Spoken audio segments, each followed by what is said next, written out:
to NCC TV. I am your host, Wayna Dobson, and today we are on location with Newcastle County Paramedics. And I have the awesome opportunity to interview Matthew Patterson. Welcome to the show. Thank you, ma'am. And how are you today? I'm wonderful. Good. Well, let me first begin by saying, Matthew, I am so impressed with the paramedics class. And I guess I'm impressed, one, because I really didn't know like what to expect. So when I came in, it was like very militant.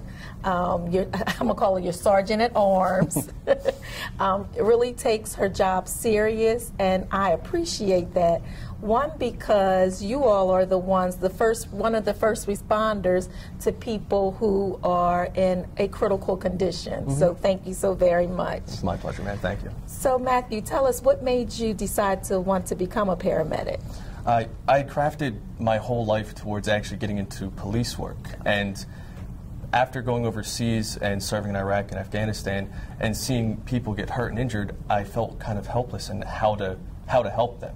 They teach us how to do a lot of things, but they don't really teach us enough about how to help people. So when I came home and I was discharged from service, I wanted to keep with the civil service and try and help people, and this opportunity presented itself. I was actually contacted by then Lieutenant Alston while I was in Afghanistan, and he corresponded with me and kind of kept me interested in the program and made sure that I applied when I came home, and just kept going through and kept pushing me into it. And once I really learned what paramedics actually were, I got very excited because it filled the need and the desire that I had to actually get to help people and to do more civil service and to know how to fix things when they need to be fixed, and then be that one person that can be relied upon to do it in a very critical and emergency situation. I love it. First, let me thank you so much for serving our country. It's been my pleasure, I promise.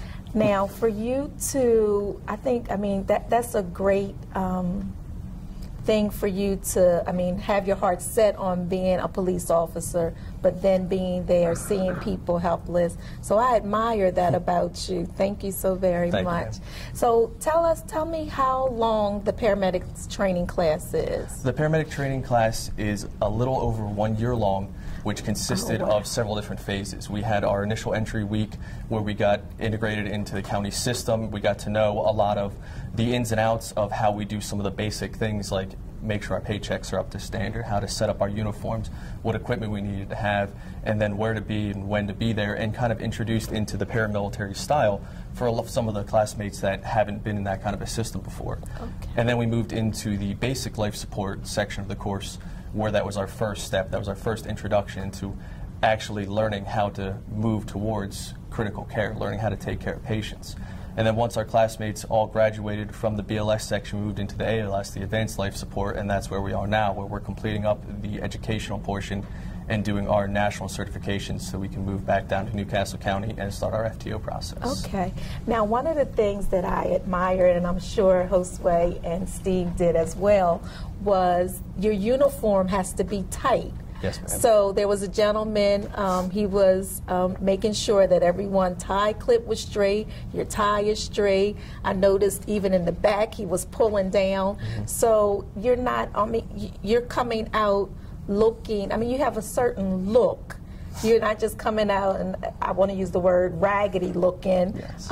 You take pride in what you're doing. So, well, that's exactly it. It's kind of a multi-step process that's built into a very small thing. It's taking pride in who you are and what you are, so you know what you want to be and where you want to go, and everyone can see that pride in your work, so they can trust you because they look at you, how you represent yourself is that first impression that they get. So if you look good, they know that you are good. And then it's the attention to detail that's built into that, where if we can pay attention to making sure our creases are straight, our tie bars are correct, we have no lint on our uniforms, our boots are clean and shined, then it's the little things with a patient that if they have a small change in one of their vital statistics or something that we need to pay attention to, we'll catch that and we can really treat that person because we pay attention to those small details. That's very so good. It's a run-of-the-mill kind of event, but it really does build a lot of characteristics in us that we'll need once we move into the FTO process. Very good. So far, what has been the most interesting thing that you've learned during this training? I think probably the most interesting single thing, if I had to pick one, because everything has truly been amazing, not having a medical background, it's all been wonderful and very interesting to learn. I would have to say cardiology, learning how the human heart works and functions, and how with a very simple diagnostic tool we can really pick out a lot of things that are actually going on in a person's body in the field, and then treat that right there in the field to make sure that they are okay, that they stay alive, that they can get to definitive care and get help to get fixed, and stay with their families and stay living their lives and enjoying everything that they have with such a small tool. So I want you to, and I'm not sure how long this training class is, and I'm sure after this class the county will be recruiting new paramedics. So I would like you to look into the camera. There may be a young person or even an older person that is interested in maybe changing their career or looking for a career. So what would you say to someone that was looking, they want to be in public safety but not sure what, and it's up to you to get them to become a paramedic? What would you say to them? I would say that anybody who's interested in civil service or in the public safety fields wants to be able to help their fellow man and woman, their fellow people of Newcastle County, and the paramedics are the place to do that. Every single day, no matter what kind of call or what mission or whatever purpose you have in your day, you make a positive effect in somebody's life. You can enter somebody's home and they will immediately trust you and believe in everything that you say, and that is a lot of power and that is a lot of weight to carry. And the paramedics really do provide you with the knowledge and understanding and ability to live up to that understanding and that belief in the people of Newcastle County that you can enter their lives in a critical moment and take care of them, and that is beyond anything that the public safety sector has to offer in any other section outside of the paramedics. All right.